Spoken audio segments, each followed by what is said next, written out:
YouTube study centre में आप सभी का स्वागत है दोस्तों। आप लोगों को जो सीटेट की क्लास चलाई जा रही है उसमें आज आपको देखने वाले हैं दोस्तों संस्कृत का प्रैक्टिस सेट पेपर। इसमें आपके 30 महत्वपूर्ण क्वेश्चन आंसर रहेंगे।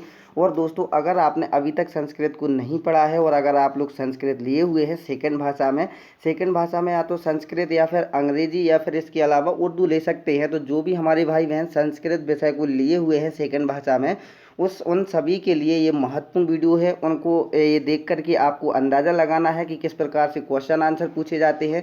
कुछ लोग कहते हैं कि सर संस्कृत बहुत ही हार्ड होती है, लेकिन दोस्तों आज आप लोग देखिएगा वीडियो को शुरू से अंत तक तो आपको पता चल जाएगा कि संस्कृत कितना हार्ड होता है, कितना सरल होता है। ठीक है, तो आप लोगों के लिए आशा करेंगे कि आप लोग इस वीडियो को शुरू से अंत तक देखेंगे, बिना स्किप किए हुए देखेंगे, तभी आपकी जो है तैयारी अच्छे से हो पाएगी। ठीक है, तो पहला क्वेश्चन देखेंगे अपन लोग कि यहाँ पर पूछा जा रहा है कि टा वर्ण का उच्चारण स्थान है। दोस्तों आपको बता दें संस्कृत जितने भी हमारे भाई बहन लिए हुए हैं ये दोस्तों हिंदी से मिलती जुलती भाषा है और इसमें अधिकतर हिंदी से ही क्वेश्चन पूछे जाते हैं। ठीक है, तो पहला ही आपको क्वेश्चन दिया गया है कि टा वर्ण का जो उच्चारण स्थान है वो क्या होता है। दोस्तों आपको बता दें जैसे कि आपने ऋ देखा होगा, ठीक है, इसके बाद आपने देखा होगा टा वर्ग, ठीक है, टा वर्ग देखा होगा और आपका यहाँ पर रा आ जाएगा और ला आ जाएगा। इन जो वर्गों का उच्चारण स्थान होता है दोस्तों वो क्या होता है, मूर्धा होता है। ठीक है, तो आपको याद रखना टा वर्ण का उच्चारण स्थान पूछा है तो टा वर्ग पूरा टाठा डा डा डा, ठीक है, और इसके बाद ऋ आ जाएगा, रा आ जाएगा और ला आ जाएगा। इन सभी अगर इन अक्षरों से आपको संबंधित कोई भी क्वेश्चन पूछा जाए, किसी भी अक्षर से पूछा जाए कि इनका जो उच्चारण स्थान है वो क्या होगा, तो आपको आंसर टिक करना है कि मूर्धा होगा। ठीक है, आपको इसी प्रकार से हर एक क्वेश्चन बताया जाएगा विथ एनालिसिस के साथ। नेक्स्ट क्वेश्चन है उच्चारण स्थान की दृष्टि से या वर्ण है। अब उच्चारण की दृष्टि से आपको या वर्ण बताना है, दंत होगा, कंठ होगा, तालब होगा या मूर्धन होगा। आप लोग जब तक बताइएगा तो दोस्तों आपको बता दें छोटी ई होगा, ठीक है, इसके बाद आपका हो जाएगा चा वर्ग, ठीक है, चा वर्ग हो जाएगा, चा छा जा या, ठीक है, तो चा वर्ग हो जाएगा। इसके बाद आपका या हो जाएगा, ठीक है, या के बाद आपका सीटी वाला सा हो जाएगा। ये वर्ण जो होते हैं दोस्तों वो क्या होते हैं, ये तालब होते हैं। ठीक है, ई और चा वर्ग, चा छा जा या, इसके बाद रा और आपको सा, सीटी वाला सा, ये कौन सी दृष्टि में आते हैं, उच्चारण स्थान की तालब में आते हैं। ठीक है, तो आपका तीसरा विकल्प जो है सही आंसर हो जाएगा। नेक्स्ट क्वेश्चन है आपका वृक्षेस्मिन् पद में संधि है। तो वृक्षेस्मिन् पद में कौन सी संधि है वो बताना है आपको। पर रूप होगी, पूर्व रूप होगी, जसत्व होगी या प्रकृति भाव होगी। दोस्तों इनको आपको पढ़ना पड़ेगा। ठीक है, अगर हम आपको ऐसे ही बताएंगे कि ए और ओ यदि पदांत में हो तो आपको पर वाले आ को पूर्व रूप होता है। ठीक है, तो इसका राइट आंसर क्या जाएगा, पूर्व रूप आपका चला जाएगा। ठीक है, दूसरा विकल्प आपका बिल्कुल सही आंसर हो जाएगा। इसके बाद अब आपको संधि विच्छेद करना है। उड्डयनम का जो संधि विच्छेद होगा वो कैसा बनाया जाएगा वो आप लोग बताइएगा। तो इसका राइट आंसर क्या हो जाएगा दोस्तों, उड्डयनम का जो संधि विच्छेद बनेगा उद प्लस डयनम, ठीक है, उड्डयनम ये आपका बन जाएगा। स्टिस्त्वा स्टू सूत्र के अनुसार दा को डा आदेश होता है, इसलिए आपका उदयनम बन जाएगा। ठीक है, तो ये आपका दूसरा विकल्प सही आंसर हो जाएगा। नेक्स्ट क्वेश्चन है उपमनम में कौन सा समास है। उपमनम में आपको समास बतलाना है, तो उपमनम का समास बताइएगा दोस्तों। तो इसका जो राइट आंसर हो जाएगा वो अव्ययीभाव समास हो जाएगा। ठीक है, अव्ययीभाव समास हो जाएगा। समीप अर्थ में उप अव्यय का प्रयोग अव्ययीभाव समास में होता है, इतना आपको केवल याद रखना है। तो तीसरा विकल्प आपका बिल्कुल सही आंसर हो जाएगा। नेक्स्ट क्वेश्चन है श्वेतांबर का समास विग्रह होगा।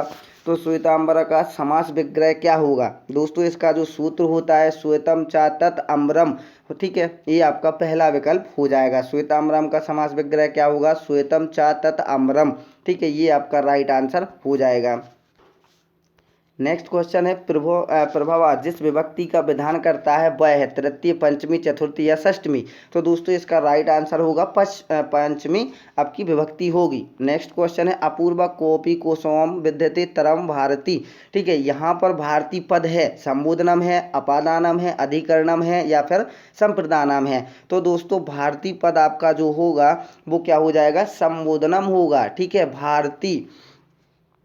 नेक्स्ट क्वेश्चन आपका कृदंत की संज्ञा होती है। तो कृदंत की संज्ञा क्या होती है, ये क्वेश्चन थोड़े से आपको पढ़ने पड़ेंगे। तो कृदंत की जो संख्या होती है वो संज्ञा होती है जो प्रतिपादिक होती है। ठीक है, नेक्स्ट क्वेश्चन तस्मय में विभक्ति है। तो तस्मै में कौन सी विभक्ति होगी दोस्तों?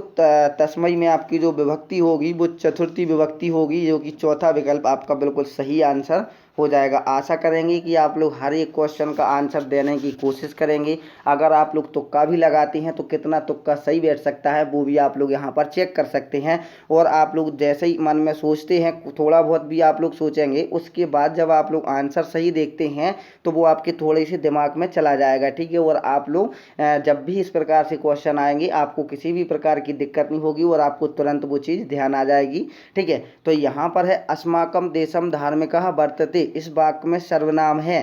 तो आप लोग आंसर देखिएगा कि क्या हो सकता है, ठीक है। तो अस्माकम देशः धार्मिकः वर्तते, इस वाक्य में जो सर्वनाम होगा वो अस्माकम होगा, ठीक है। अस्माकम आपका राइट आंसर हो जाएगा, तीसरा विकल्प। नेक्स्ट क्वेश्चन है निम्नलिखित में आपको शुद्ध है तो शुद्ध बताना है। मातृ स्मृति, मात्रा स्मृति, या फिर मातृ स्मृति, या फिर मातु स्मृति। अब आप लोग बताइएगा कि इसमें कौन सा सही हो सकता है। तो दोस्तों इसमें आपका जो सही हो सकता है वो है आपका मातु स्मृति, ठीक है, स्मृति। ये आपका चौथा विकल्प जो है सही आंसर हो जाएगा, ठीक है। नेक्स्ट क्वेश्चन देखेंगे। तो दोस्तों जो आपने 12 क्वेश्चन अभी तक देखे हैं उनमें आपको ऐसा कोई भी नहीं क्वेश्चन लगा होगा कि यार ये प्योर संस्कृत से पूछा गया है, तो हिंदी से मिलते जुलते ही क्वेश्चन पूछे गए हैं।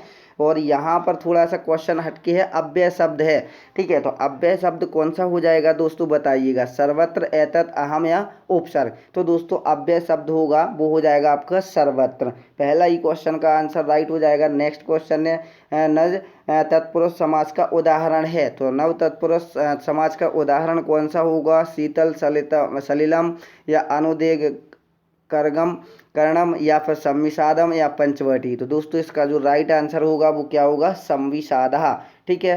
आपका तीसरा विकल्प बिल्कुल सही आंसर हो जाएगा। नीलोत्पल शब्द में समास है, नीला है जो, बताइए। अब इसमें आप लोग समझ गए होंगे, नीलोत्पलम शब्द में समास है तो बिल्कुल कर्मधार समास होगा, ठीक है। ये आपका बिल्कुल सही आंसर होगा। चर प्रत्याहार में निम्नलिखित वर्ण आते हैं, तो चर प्रत्याहार में कौन कौन से वर्ण आते हैं ये क्वेश्चन 100% पूछा जाता है। तो इसका बिल्कुल आप लोग रट लीजिएगा कि चर प्रत्याहार में चा, टा, ता, का, पा, सा, ठीक है, ये तीनों सा आएंगे और आपका चा, टा, ता, का और आपका पा आ जाएगा, ठीक है। इतना आपको याद रखना है कि ये चर प्रत्याहार में वर्ण आते हैं। नेक्स्ट क्वेश्चन है हल प्रत्याहार में कितने वर्ण होते हैं, ये बिल्कुल आप लोग IMP क्वेश्चन है, इसको या तो आप लोग नोट डाउन कर सकते हैं या फिर आप लोग इसको याद कर सकते हैं। हल प्रत्याहार में कितने वर्ण होते हैं दोस्तों, ये क्वेश्चन कई बार पूछा गया है। तो हल प्रत्याहार में कितने वर्ण होते हैं, 34 वर्ण होते हैं, यानी कि 34, ठीक है। ये आपको संख्या याद रखनी है। नेक्स्ट क्वेश्चन है तेन पाठः पाठ्यते, वाक्य में वाच्य का रूप है, कर्तवाच्य है, कर्मवाच्य है, भाववाच्य है। अब आप लोग बताइएगा इसमें कर्मकार है, कर्तवाच्य है, कर्मवाच्य है, या फिर भाववाच्य है। तो दोस्तों इसमें जो भाव होगा आपका वो कर्मवाच्य होगा। क्या कर रहा है, तेन पाठः पठ्यते, वह पाठ पढ़ रहा है तो वो कर्म कर रहा है, ठीक है। तो इसलिए आपका दूसरा विकल्प सही आंसर हो जाएगा। क्षिप्तः में कौन सा प्रत्यय है, तो क्षिप्तः में कौन सा प्रत्यय होगा ये भी आप लोग बताइएगा। तो दोस्तों इसमें क्षिप्तः में कित प्रत्यय लगा हुआ है, ठीक है। ये भी बहुत सारे क्वेश्चन पूछे जाते हैं, इसकी हम आपको एक अलग से वीडियो प्रोवाइड करा देंगे। अभी आप लोग क्वेश्चन देखिएगा कि किस प्रकार से पूछे जाते हैं, ठीक है, और आपको किस प्रकार से तैयारी करना है, ताकि आप लोग भी अगर अलग से कुछ तैयारी करते हैं, किसी बुक से पढ़ते हैं, तो वो आप लोग सिलेबस के अकॉर्डिंग पढ़ें और जिस प्रकार से क्वेश्चन पूछे जाते हैं उस प्रकार से आप लोग पढ़ें, तो वो आपकी पढ़ाई जो है वो कारगर होगी, ठीक है। अगर आप लोग कुछ भी पढ़ते रहते हैं संस्कृत में तो वो आपकी सही नहीं होगी। इसलिए हमने आपको ये वीडियो भी प्रोवाइड कराई है ताकि आप लोग देख सकें कि कैसे क्वेश्चन पूछे जाते हैं, ठीक है। नेक्स्ट क्वेश्चन है मेघदूतम में प्रयुक्त छंद है, तो समधरा, मालिनी, वंशस्थ, या मंदाक्रांता। तो दोस्तों इसका जो राइट आंसर होगा मेघदूत में आपका प्रयुक्त जो छंद है वो मंदाक्रांता होगा, ठीक है। हितम मनोहारी च दुर्लभ वच किस कवि ने कहा है, बताइए दोस्तों। तो ये कहा कालिदास ने, माघ ने, या फिर अश्वघोष ने, या फिर भारवी ने। तो हितम मनोहारी च दुर्लभ वच इस कवि ने जो कहा है वो है भारवी जी, ठीक है। हर्षचरितम है, तो हर्षचरितम क्या है, आख्यायिका है, कथा है, प्रकरणम है, या फिर नाटक है। तो दोस्तों जो आपका हर्षचरितम है वो क्या है, आख्यायिका है, ये याद रखना, पूछा जाता है। और आज का लास्ट क्वेश्चन दोस्तों, आज हम आपको 23 ही क्वेश्चन लेकर के आए थे। अगर आपको ये वीडियो पसंद आए तो वीडियो को लाइक कर दीजिएगा। और आप लोग इसी प्रकार से और भी क्लासेस पढ़ना चाहते हैं और भी प्रैक्टिस सेट पेपर देखना चाहते हैं और आप लोग अच्छे से अच्छे